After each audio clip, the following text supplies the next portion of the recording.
Imagine a vibrant discussion between people that includes both openness and critical thought in the pursuit of truth. The Purchasing Truth podcast is an experience, a journey, an exploration of the impact that negative messages in politics and the media have on our families, community, society, and nation. Join your hosts, Bill Stierle and Tom Hazard, to discover new concepts and language strategies that will reveal effective ways of establishing truth. This podcast series will tackle current events, leadership challenges, healthcare confusion, integrity in business, and many other areas that affect us all. Gain clarity and understanding of the various truth perspectives. Welcome to Purchasing Truth. Hey everyone, welcome back to Purchasing Truth. I'm Tom with your host here, Bill Stierle. And boy, Bill, we've seen a lot of labels thrown around in the media in recent days and weeks, and I think that'd be a great thing to touch on today. Yeah, the danger of labels and diagnoses we've covered in previous podcasts, but the big part about today is that labels and diagnoses, as you continue to say, use them, and not convert those labels and diagnoses to the root cause of why the person is saying the thing that you're calling whatever the thing is, whether it's racism or bipolar or narcissist or whatever label or whatever diagnosis that you put on the person. What happens is the other side that is being called that label and diagnosis gets to argue with you. No, I'm not, they'll say. It's kind of strange, but they'll say, no, I'm not, because you're not arguing for the subtext about what the person is saying. You're trying to prove the context of the label fits. So, for example, so you're arguing facts again, right? Right. You're arguing facts again. You can't argue facts. The fact is that my guy is not a racist because I'm not a racist and I voted for him. Well, I'm not a racist, but I believe in what he's doing. Look at all the great things he's doing. It's like, oh my gosh.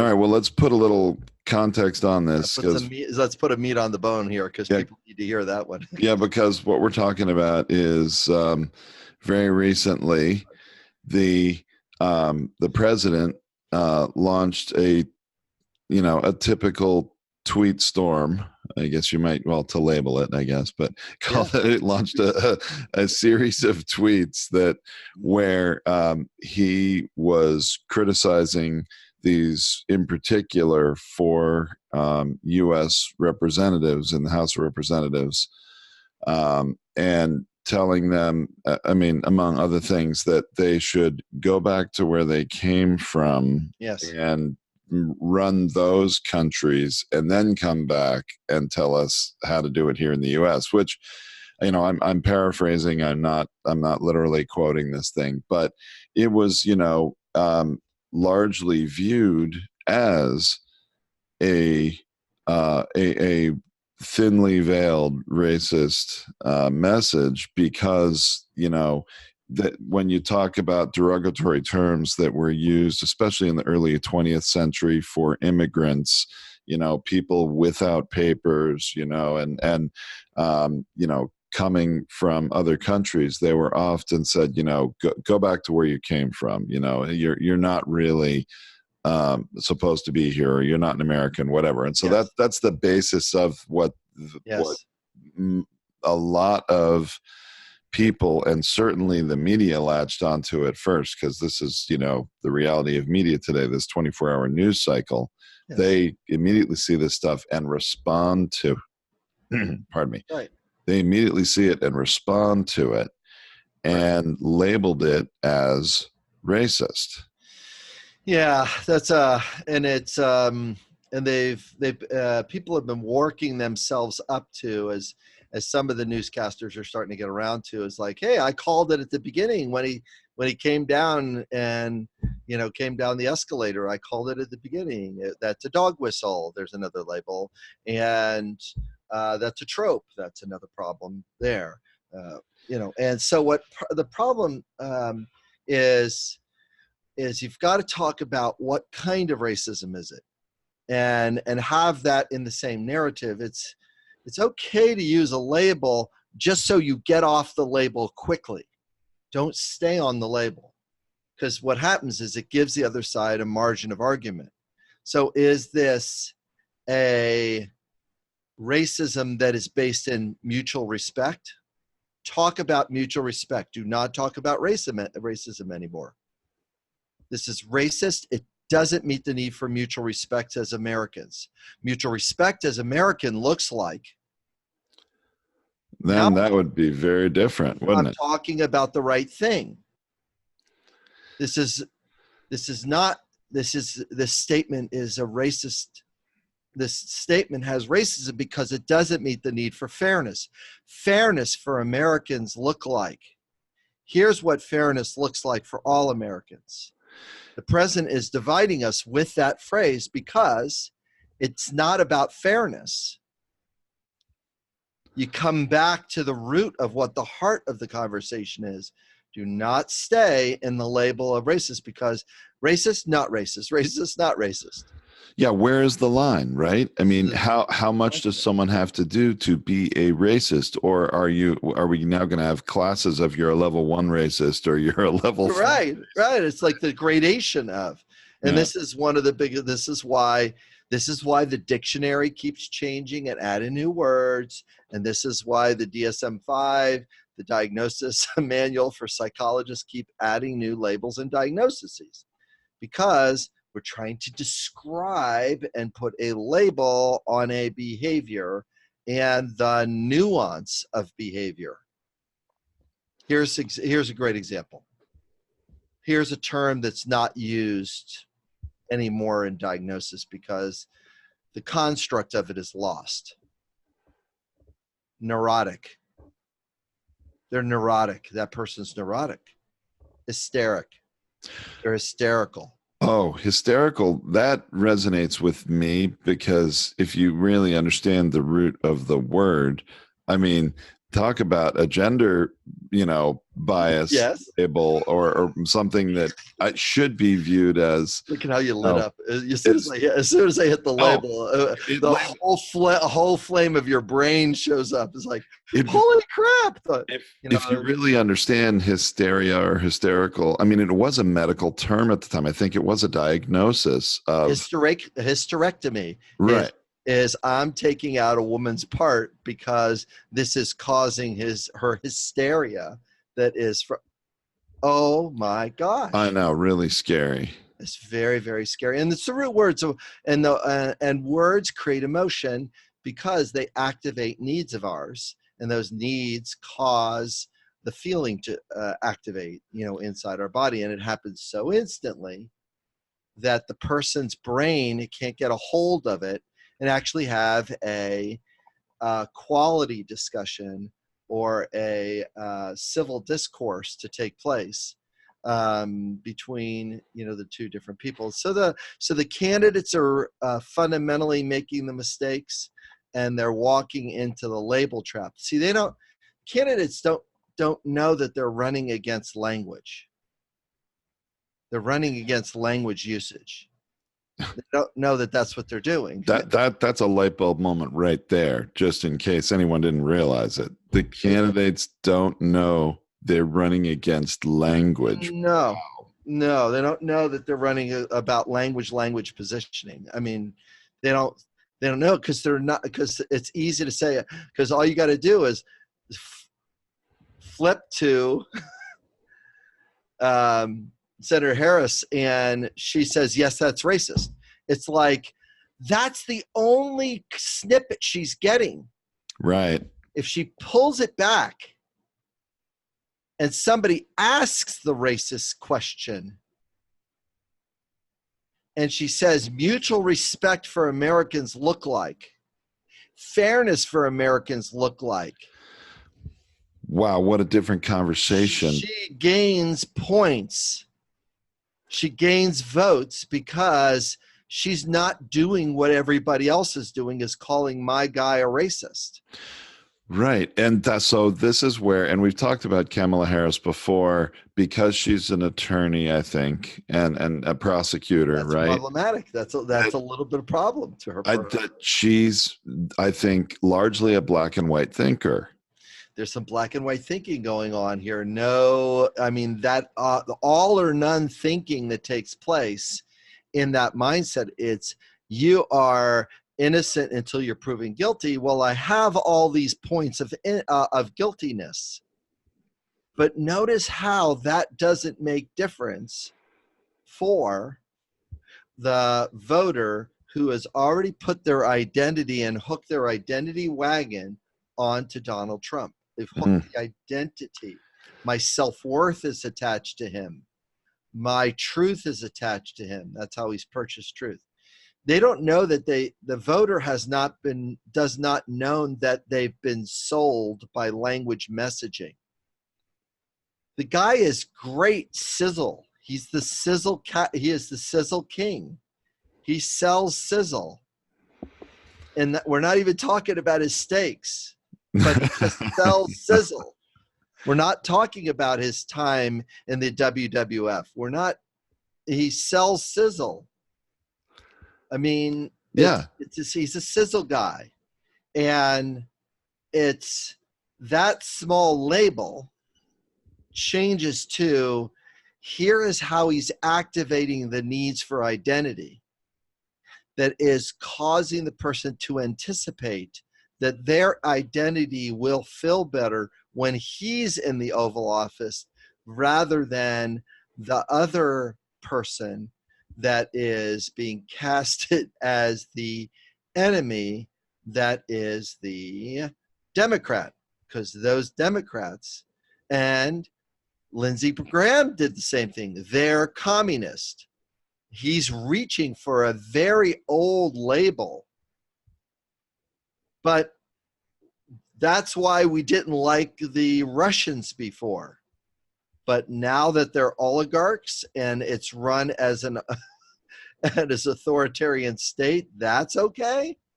It's like okay to have Mussolini in there instead. Is that what's okay now? Oh yeah, because we have our own now. We have our own authoritarian person. And many voters are interested in extending trust as the leader because they appreciate the person who has the power to fire people and that has the wealth and privilege that they don't have. And I'd rather put my identity behind that person. Well, and so then here comes the problem with the label is that if you are a white nationalist or a racist and the president's called a racist, you're like, okay, so what? You know? Okay. But if you're someone who is among the people that voted for Trump and he's your guy, and you're like, but wait a second, I'm not a racist, then, you know, they don't want to believe that the guy they voted for is a racist either. And it's you either are or you aren't. You're on the team with the racist or you're not. And if you're on that team, you're gonna be defensive, saying, "No, that wasn't really racist, that tweet," you know. And so you get into this, like you say, the argument becomes, was that statement a racist statement or was it not? Instead of talking about what an awful statement and position what he said was in a more nuanced way, in a more compassionate way, right? And so this makes perfect sense to me. The Democrats just missed a huge opportunity. A huge opportunity. They had him on 7 different angles that they could have all picked. One could have picked the fairness angle. One could have picked the mutual respect angle. One could have picked how would support look like. One could have picked what justice would look like. See, they've already got 4 of them. Somebody could have picked identity. Is this the identity the America wants to go? And what they were doing is, see, It's small movements of votes from one side to the other side. It's not you're going to say the definitive sentence and that's going to move you over. No, that's not the way it works. It's small messages done over a period of time, which gets people to buy things that don't work. There's many Americans that still buy things that don't work. They buy things and pay too much money for them. Why? Because they've been sold the sizzle. There's no stake there. Yeah. There's no product there. There's no service there. They paid money for something they got nothing from.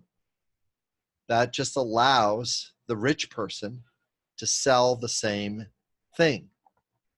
The company to make something that takes advantage of the environment and dumps shit into the water. Excuse my language, edit it. All right, restate it. We'll edit that out. Thank you. It's like I get myself all worked up into it. What it does, it gives them an opportunity to pollute the environment and justify it in reference to profit. It gives them that opportunity to do that. Wow. Well, now, so the, the president really seemingly shot himself in the foot, or should have, with this tweet storm, which now has been labeled as racist, and there's an argument going on about whether it's racist or not, and people are aligning on one side or the other. Well, the Democrats seemingly didn't do themselves any favors either, because the 4 U.S. representatives, or members of the U.S. House of Representatives, have also been labeled, and I think they maybe did it themselves. They did. That didn't help them either. So what do you have? You have Alexandra Ocasio-Cortez. You have, I forget who the other 4 are, but these 4 U.S. representatives, freshman representatives, all people of color in one way or another, all U.S. citizens, although one wasn't born in the U.S., yes, have labeled themselves as the squad. That's correct. Yes, it's problematic. It's disappointing that they've picked that brand or that label to go by, the squad, because the squad, the team, is not claiming any respect or any brand identity that's going to work. And regrettably, America runs on brand and product purchasing because that's what capitalism is all about. It works on using words in certain ways, and it's using a certain label and diagnoses in certain way to say, hey, this is what Coca-Cola looks like, and this is what Pepsi looks like. And those other colas, they're not very good colas, even though, they're just colas. Yeah, they're all pretty much the same, right? There's, within their special formula. So integrity kind of plays into this thing, because integrity of a conversation is internal, that can turn into a very strong external powerful conversation by saying, this is what justice looks like. This is what support for the immigrants look like. We're not breaking the rules. We're not opening the gates, but support for a human life looks like. A support for human looks like for a person that is fleeing a country, that their son is being recruited to be in a gang to deliver drugs, and they're 12. The support for that mother and her son looks like a bed and food and a shower to start. That's what it looks like. You think I could get a few votes? Yeah, I'm sure you could. That's an integrity conversation. The integrity conversation is allowing a language to help you deliver the message and not get caught in wall, no wall, border, no border, problem, no problem. It's like, or are you with the squad, or are you not with the squad? Are you in the squad, or are you out of the squad? This squad label, to me, is going to be a barrier to fellow representatives in the House supporting them, or supporting them as much as they otherwise would, because are they gonna be willing to be labeled as a member of the squad. I mean, is this the Jets and the Sharks again? I mean, where are we here? That's right. It is the Jets and the Sharks. It is the two different gang members. And it's interesting that this whole kerfuffle, this whole stirring of this thing took place right before the Mueller, The testimony, yeah. testimony. If it was happening after the testimony, it's the thing about somebody that is doing sizzle narrative. What the thing is that a sizzle narrative is I'm turning the steak onto the other side. Wait a minute, I'm turning another steak over here.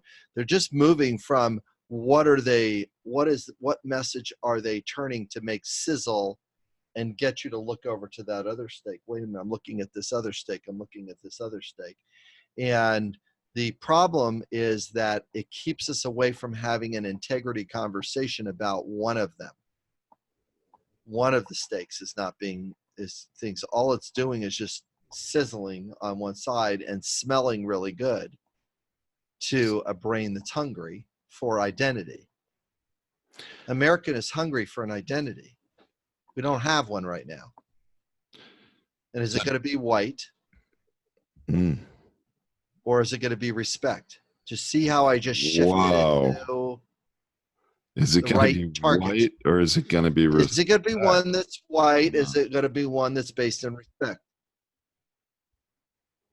Okay. Is it going to be white or just white, or is it going to be based in fairness? Is it going to be white, or is it going to be based in justice? Justice to me would look like people of color being locked up at the rate they're being locked, and what they're being locked up for and how they're being locked up doesn't meet the need for justice or the need for fairness, let alone respect and truth. It's not being looked up that way. Because if somebody does or says something or plans a bank heist and gets caught with all the things that they're doing to plan the bank heist, and they get caught, that's, called, collusion. I'm going to do that. I've got caught with all the things. Or conspiracy or whatever. Yeah. Conspiracy to commit a crime. If they are then tampering with witnesses, that's called obstruction. Well, anybody else that was a different color or had a different job would go to be struggling with jail right now. Right. But, he is a master of stretching out and making the courts and everyone else get tired and then getting off the hook. Yeah. I don't know. I don't know what's going to happen. Will the court in New York, the Southern District, try him? They might.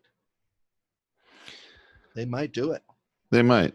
Well, so Bill, is the, as you talked about the different stakes and the sizzling going on here, there, and everywhere, is this, you think this tweet storm was just misdirection to dominate the news cycle and not make, the Mueller testimony as big as it otherwise would be, or does it not matter? Is he just putting as many stakes on the grill everywhere as he can? Many stakes as the grill. He's not really conscious of his specific strategy, but he is the specific strategy is concentrating on is do a terrible tweet and watch the response. And watch the feedback that he's getting. If he's getting the outrage on one side, he's winning. And if he gets the silence on the other side, he's winning. See, that's where his win is. That's what he's looking to win between those two narratives.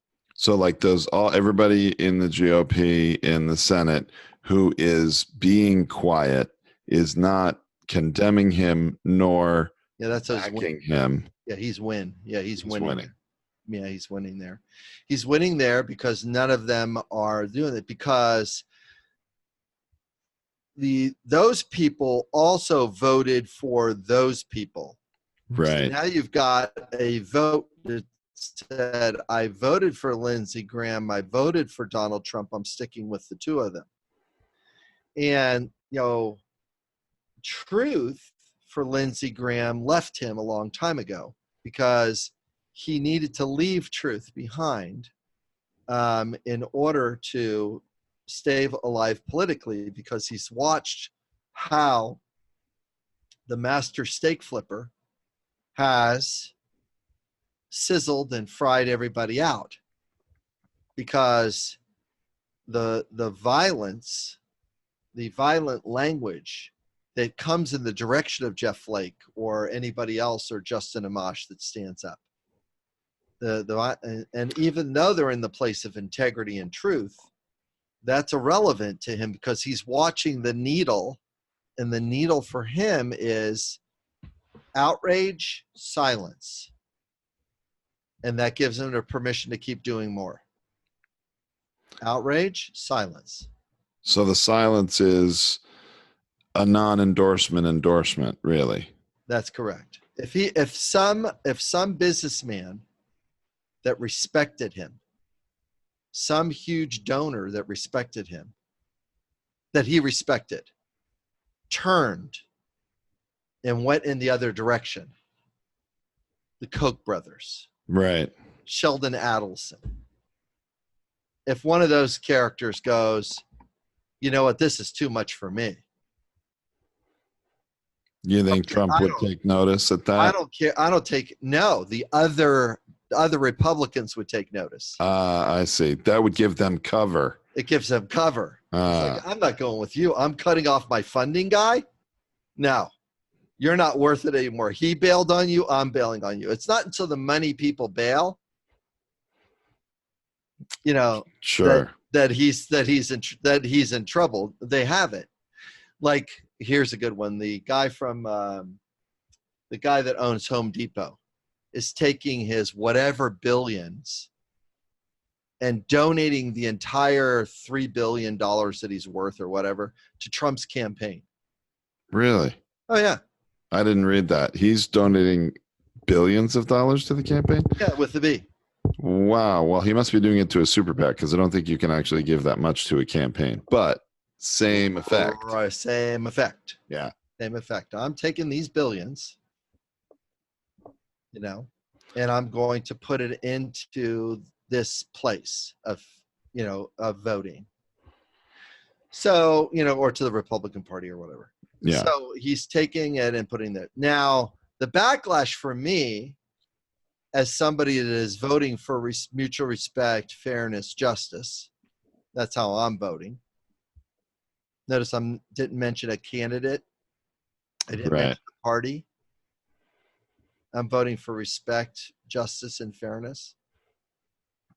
That's the person that's going to say those things that I know that I got a sense that this person's going to take their best attempt in the current system that's very difficult to work through. I want to put another person on that side of the fence, because it might help us with justice. It might help us with respect. It might help us with fairness. It might help us with truth. It might. Yeah, sure. I don't know if I'm going to get that, but I'm sure going to look for it. Whether it's a Republican or a Democrat, I just need the integrity, fairness, justice, truth person to show up. And then I'll vote for them. And then the other one that doesn't look like a strong leader, even if they're a Democrat, if the other person looks stronger, that they look like they can get it done, and then I watch them voting to see if they do, and then I vote them out next time. So if I'm guided from the inside, my integrity is pretty good. But if I'm guided from labels and diagnosis, and even if I put myself in a label and diagnosis box, I got to get out of that really quick. I go, we are standing for mutual respect, which looks like we need a conversation that stands for stability, that stands for these three values: mutual respect, justice, fairness. Bill, is that kind of black and white thinking or labeling and diagnosis constant? Like, let's take Kamala Harris as an example, okay? Because she's the obvious one, because she is a person of color, and she came out and said the statement was racist. So she is putting herself in, that place.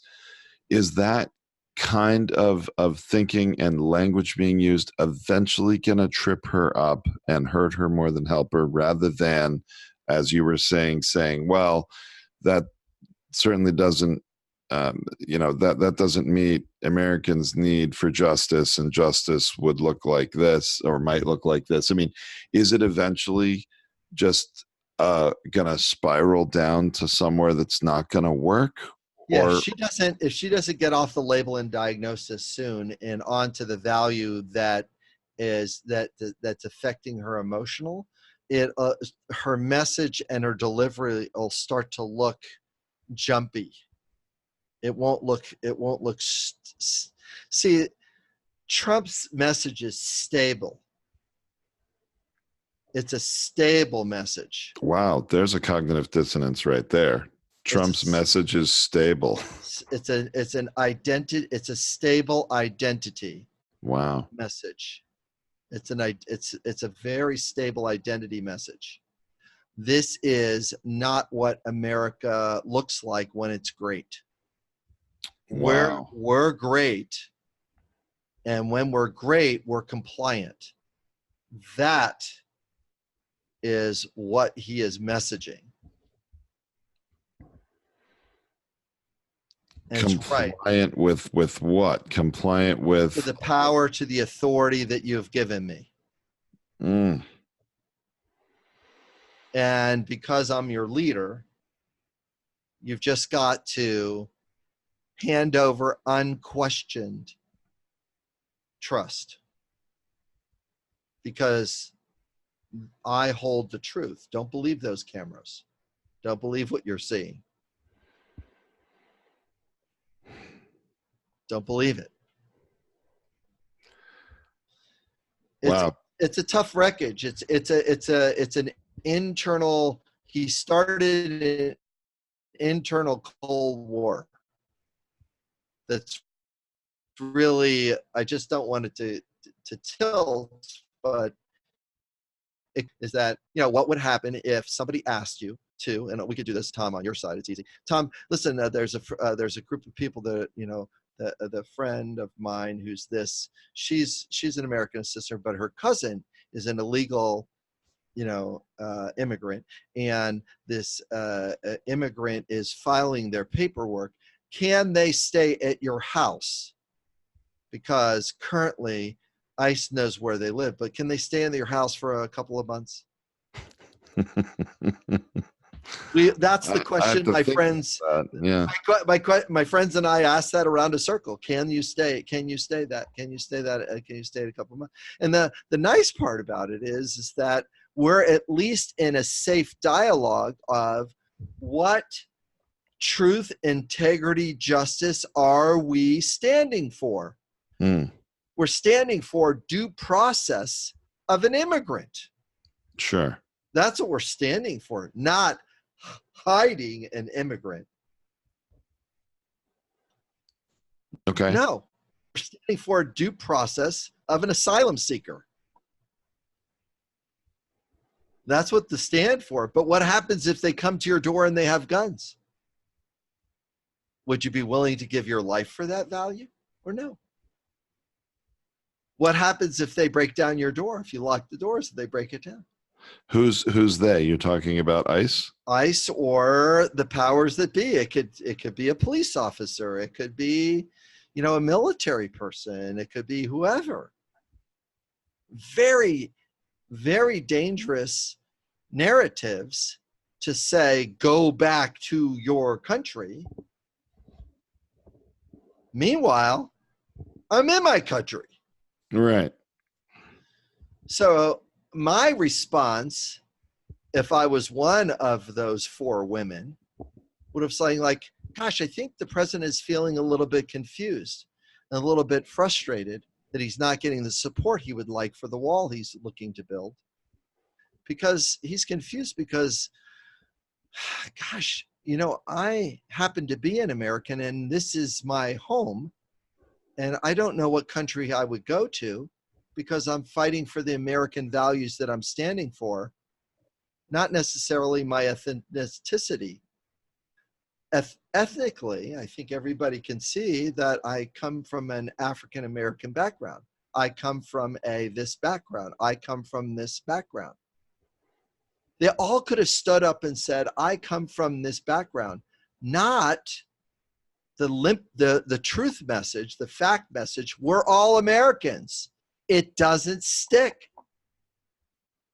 Empathy and compassion for the president would work much better. Seems like the president is feeling angry and frustrated and aggravated because he'd really like support regarding immigration. And he seems like he feels a little confused because he's mixing our identity as Americans with the color of our skin. I think he's not really seeing us as equal Americans because we are equal Americans to him. But you see how your brain is actually twisting around going like, oh my gosh, who is teaching them messaging? Yeah. Because their messaging is off. You don't fight a tweet with an outrage. Just let that stick. Yeah, and that's not human nature, is it? Well, let's not, as Gandhi would say, let's not mix human nature with human conditioning. Mm-mm. Conditioning is different. Human nature is what you and I are actually doing right now. This is what human nature is. Okay. It's having a wonderful, vibrant discussion about what an American identity is. Now, there's many countries around the world that make one religion their country's religion. And they have problems with that because they can't get the diversity of vote they would like. They're not taking the diversity of human being. They're saying, no, our country is this. Our country is not that. And when they do that and when they get that thing separated, then what happens is that they don't know that when they do that and they don't do the inclusion piece, it allows any other religious group to say, hey, you folks over there, you're not doing justice to other human beings and you're taking advantage of other beings. And there's many countries that have religion and their politics, the country and their country's identity and their religion associated with each other. Yeah. That has a lot of danger to it because you want the diversity of opinion and idea, and to come back to the Constitution, come back to the values that you stand for as a country and stand for those versus weave them underneath a religious narrative, which has, like I said, has problem because a religious narrative can be hijacked as we're experiencing right now. We're experiencing it being the value of who is really with us as our identity has been hijacked with somebody who knows how to flip steaks and knows how to create a sizzle, knows how to market, knows how to sell, knows how to brand. What is a Trump hotel? It's a name on the front of a building. The quality is very different with all the different hotels.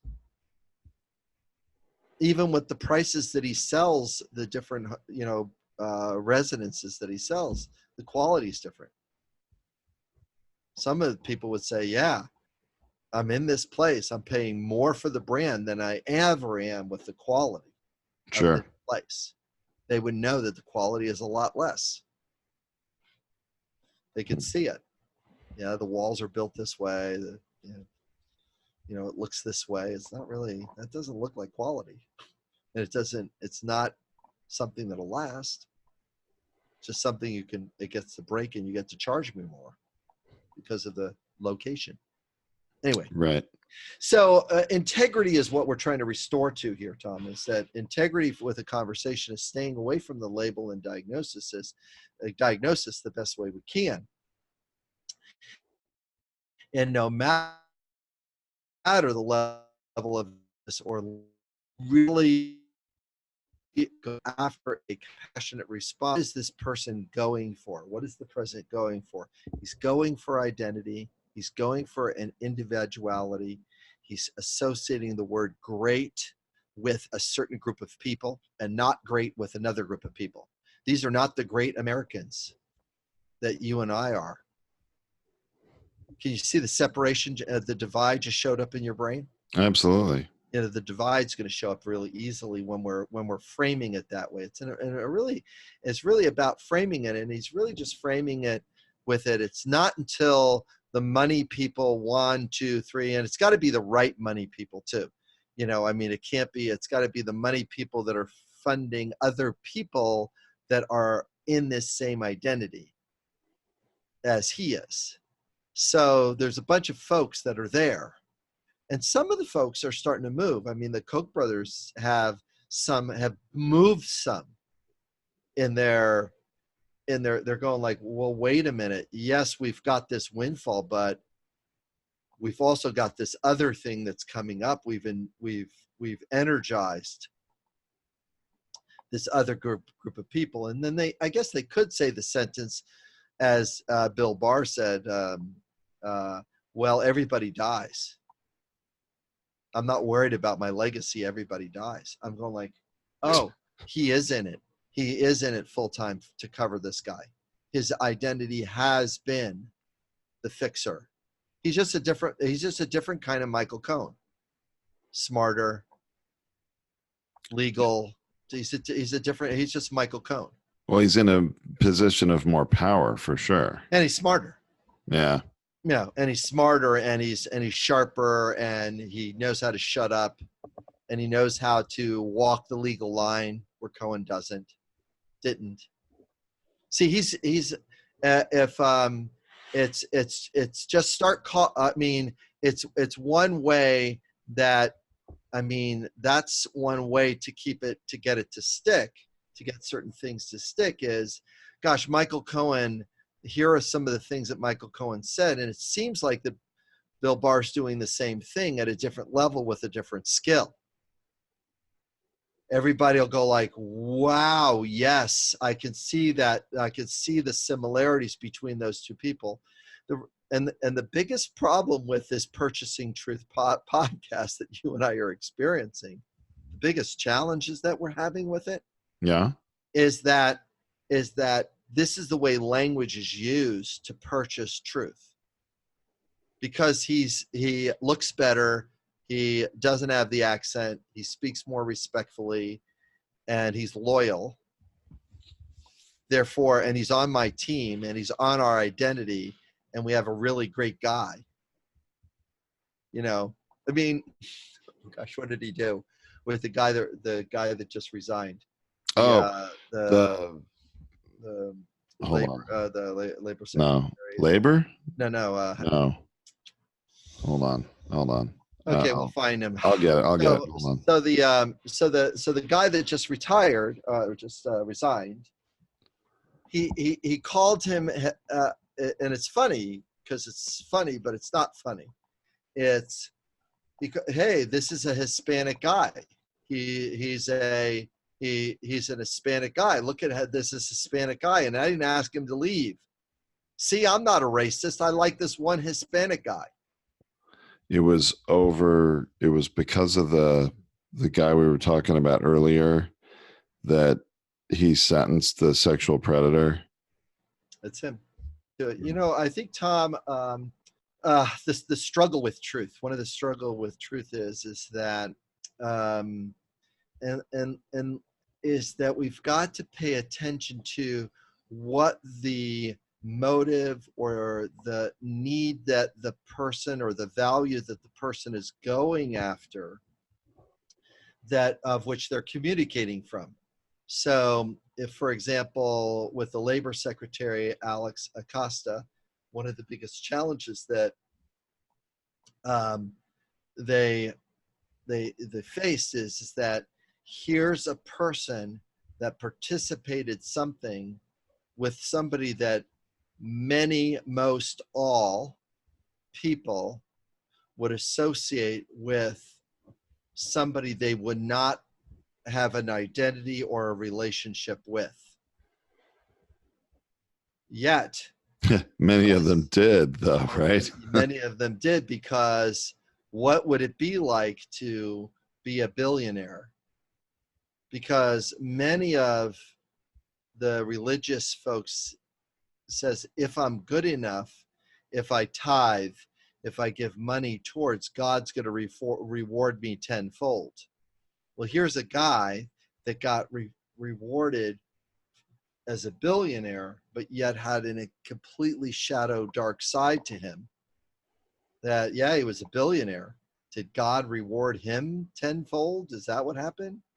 Their identity, it gets stuck here regarding money and value. Well, Trump is a wealthy guy. Did God reward him? Well, that's one of the things they voted on. Oh, yeah. God. Oh, he's a successful businessman, therefore. Right. So the need for identity is so valuable for us as human beings. I need to know what I'm fighting for. I need to know what I'm standing for, and I'm standing for this identity. Now, in its funnest, benignest, easiest nature, it's when I wear a sports team, a professional sports team, or a college sports team jacket. I have loyalty, and my identity is with this team. Let's see what this team is going to do this year. My team. Is my team a winner this year? Yeah. And the Trump rally is a sports rally. It is a wrestling event. In this corner are us. In that other corner are them.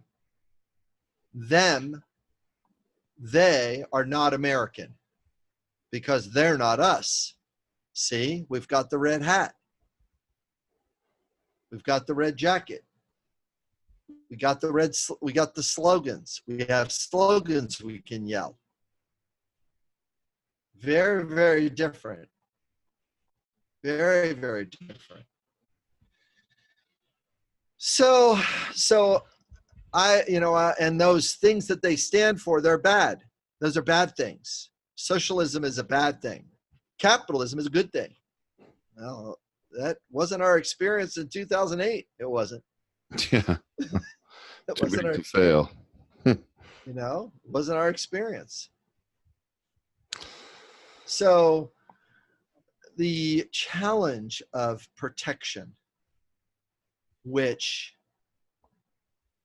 some of the candidates, the ones that want to win, need to start integrating. We need to protect ourselves. What protection looks like to me would look like legislation that cleans up this loophole of getting outside influence, that there's a legal consequence for anybody that does this, that there is a severe legal consequence for anybody that does this, not a 1, 2, 3, 5, 7 year term. We're talking over 10.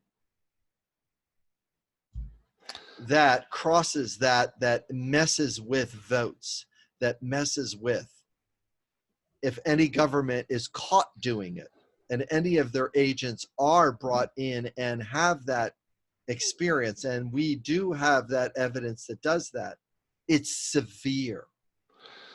That's still a huge opportunity issue for anybody opposing Donald Trump to latch onto, that no one is touching. The whole thing that I'm going to make sure no one steals our election ever again, without labeling the president, you call him illegitimate. Right. I mean, it's brilliant and it's American. And I just don't get why no one's realized this. Awareness. It's the need for awareness. They're not aware about the power of language and how to use language. So even, I mean, it's great that when somebody gets elected and, they're not, they move into the private sector out of the a public sector out of the private sector. They move into a place of standing up and standing into something that is, values of our country, and standing for the values, not standing for the race of, not going after an identity that's similar to going after a sports team identity. You can't call hateful is not using the word hateful doesn't help you. Using the word racist doesn't help you, because they'll just say, no, I'm not. No, he isn't. He had a Hispanic labor secretary. He said it 4 times when the guy was leaving. That's not the strangest thing ever. Yeah, and he was Hispanic. And he's Hispanic. See, I've been trying, or something like that, right? Well, That's what he's saying. No? Well, actually, that's the way you're hearing it. Yeah. Somebody that's voting for him, has voted for him, says, this gives me truth and evidence that he's not a racist. Uh-huh. See, it's a validation piece. It's not a truth piece. Right. That's the way the brain works, and that's why I'm getting aggravated. I get aggravated is because it's the way truth works. I mean, it's the way messaging works. It's the way the brain works. Truth is easily rejected by many other needs. Identity is one of the strongest needs. You can get people to reject truth.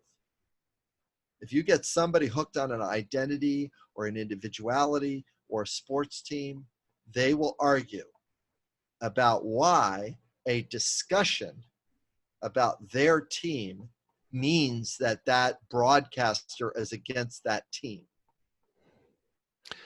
It's a very interesting idea, Bill, to make the comparison between our current political climate and what is very American in sports, whether it's the NFL or the MLB or the NBA or NHL, that alignment with a team that we all know, okay, if you're an NFL fan and you have your team, there's 32 teams. Only one team is going to be the winner this year. Not everybody is going to be on the winning side, right? And I think we all know that in reality, but everybody wants to be on the winning team. And when one team is accused of cheating, everybody who's on that team is like, oh yeah, and it's because that's my team. It's my team. And I don't care if the coach was bad, the coach, they looking for somebody to blame. See, that fan that is associated with the identity is in a blaming narrative. The biggest challenge that we're facing here is how the brains are getting hijacked, how the people's brains are getting hijacked, and they can't, and they're getting hijacked to things that, like Mitt Romney can't say that comment is a racist comment. Yeah, do you hear him dance around that? Totally dancing around it. Yeah, he's going to use the word divisiveness, or he's going to say that these concepts are not, fit for the office. But that doesn't say the president doesn't meet my need for respect because he said that. The president is not helping us with justice when he says things like that. Isn't it interesting that the other Republicans are trying to avoid labeling the president as a racist because they feel that that's going to put them in a box for whatever reason? They're doing a good job of not using the label. Right. But they're not using it in a way that And would give them the high ground, if you will. correct. That's right. Because they don't want to take it on. They don't want to take it on. So they're not using any language that's going to give them anything that's going to make them look a little bit better than the president. Because then, as soon as they become, line of, they become in line of sight with the next tweet, and most of them lack the emotion is courage, but the need is the ethic of being able to have a adult response to a tantrum. Now, there's two different adult response to a tantrum, two different ones. One is oppression. I can, take this kid that's upset in a restaurant and carry them out of the restaurant and wait for them to calm down. I can use an authoritarian experience of scare the crap out of them so that they calm down. Many times that doesn't work because the parent will have to pay for that later. It could be upset. Nurturing the upset with words like mutual respect, words like fairness, words like integrity, words like truth, values. You got to go there, because if you go in the other direction, then it's just name calling. It's you're a racist, I'm a racist. You're a racist, I'm a racist. I'm not a racist, you're a racist. So the word progressive turns into another label that they can throw in the direction. See, that progressive that caused me a racist is not on our team. Now you've just taken of what a optimal growth person would look like, because progressive is not conservative. But what is conservative? Again, we're stuck in a label. You see how my rant is actually getting more entangled, like I'm stuck in spider webs right now. Yeah, but it's interesting because it's a really interesting point that the Republicans are avoiding the label. The Democrats are taking the bait of the label. That's right. And each side could do a much better job communicating their point, whether you're trying to distance yourself from the president and what he said, or if you're trying to help really point out the true meaning of what the president has said in his tweet. And while it's racist, it may be racist, yes, but here's the bigger point. I mean, it missed opportunities all around. Right. There's a lot of missed opportunities language-wise to really get us back to the center of the narrative. And I know that it was in a past podcast, we talked about how truth needs to focus on the centerpiece, not focus on the two images. We had an image that showed two different things. And the cylinder, or the center part of that image that was casting two different images, is really another example of racist, not racist. Yes. Example of that. So you got to really be careful about labels and diagnoses. They're an interesting place to start. If you say, well, this seems like it's racist, but then get off of it. Well, what a respectful person would look like, what fairness would look like, what justice would look like, what support would look like for immigrants or asylum seekers. Yeah. See, they're very, very challenging. So yeah, and if we don't get off of that, a lot of things that we can go over. Oh, we could go on forever, but I think we've covered this point really well, Bill. I mean, reality is we've got to get to a point where people use language to get to the real point, the real issue, and not get distracted or take the bait. And this is part of what is making our discourse so divisive in this country right now. That's right. Wow. Right. Well, thanks so much for that, Bill. That was really, I enjoyed that discussion. and especially around a current event. And I really appreciate your perspective. You're welcome. And the next time, I think, Tom, we can really dip into, what is a one-to-one response to take place. Is that here's what they say, here's what the next thing, what you can say next, because that would really make a big difference for people. Sounds good. All right, Tom. Thanks a million. I really appreciate getting on.